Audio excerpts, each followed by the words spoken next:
Welcome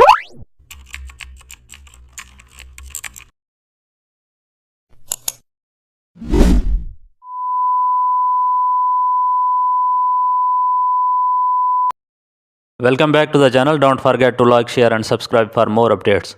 Today's lesson shows how align and distribute removes manual alignment stress. Select your shapes by dragging a selection box. Go to the alignment options and click align horizontal center. Instantly everything centers along one shared line. Next click align vertical center for a perfect cross alignment. Your shapes now meet in a precise center point. Open the distribute panel for spacing refinement. Choose distribute vertical space. Every shape now carries equal distance from the next.